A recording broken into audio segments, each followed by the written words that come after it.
Friends, இந்த டேஸ்டியான தேங்காய் பால் கொழுக்கட்டையை நாம் ஈவினிங் ஸ்நாக்ஸாக குழந்தைகள் பெரியவர்கள் கொடுத்தால் மிக ஹெல்த்தியாக இருக்கும்.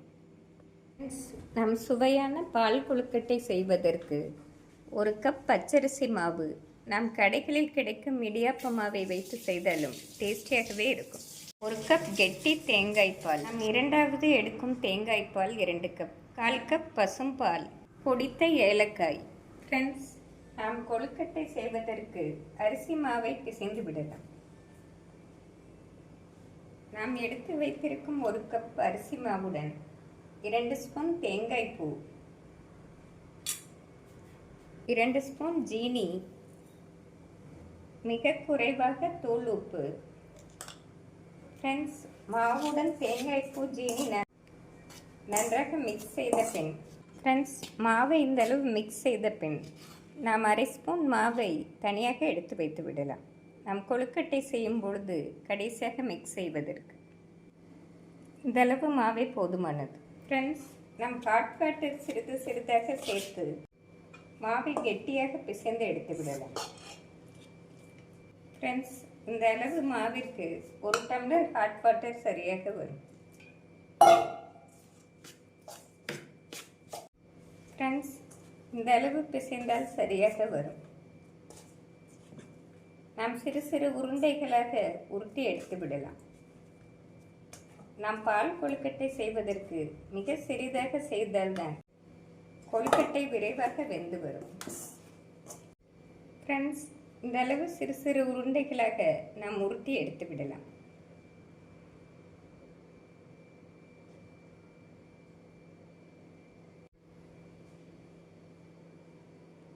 நாம் அனைத்து மாவையும் இப்படி உருண்டைகள் போட்ட பின் வேக வைத்து விடலாம்.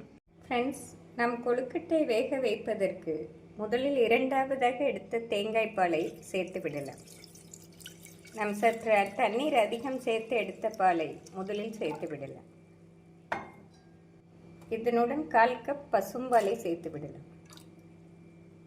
ஃப்ரெண்ட்ஸ், தேங்காய் பால் பசும்பால் கொதிக்கும் போதே நாம் எடுத்து வைத்திருக்கும் அரிசி மாவை சேர்த்து விடலாம். நன்றாக கொதித்து வரவும் நாம் கொழுக்கட்டை உருண்டைகளை சேர்த்து விடலாம். இந்த அளவு கொதித்து வரவும் நாம் உருண்டைகளை மெதுவாக சேர்த்து விடலாம்.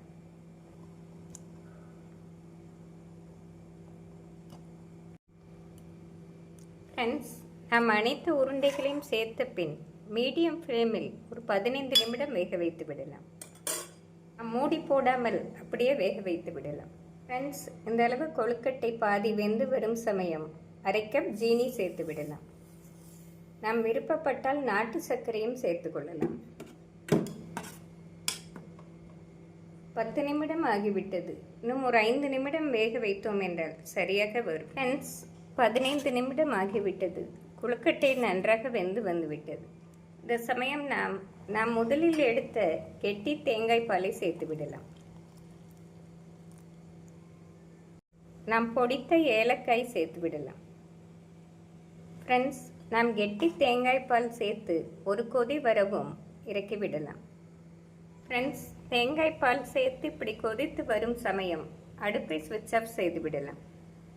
ஃப்ரெண்ட்ஸ், கமகம வாசனையுடன் தேங்காய் பால் கொழுக்கட்டை அருமையாக ரெடி. நாம் இந்த பால் கொழுக்கட்டைக்கு அதிகம் தேங்காய் பால் சேர்த்தால்தான் டேஸ்டியாக இருக்கும். ஃப்ரெண்ட்ஸ், இந்த டேஸ்டியான தேங்காய் பால் கொழுக்கட்டையை நாம் சூடாக சர்வ் செய்தாலும் டேஸ்டியாக இருக்கும்.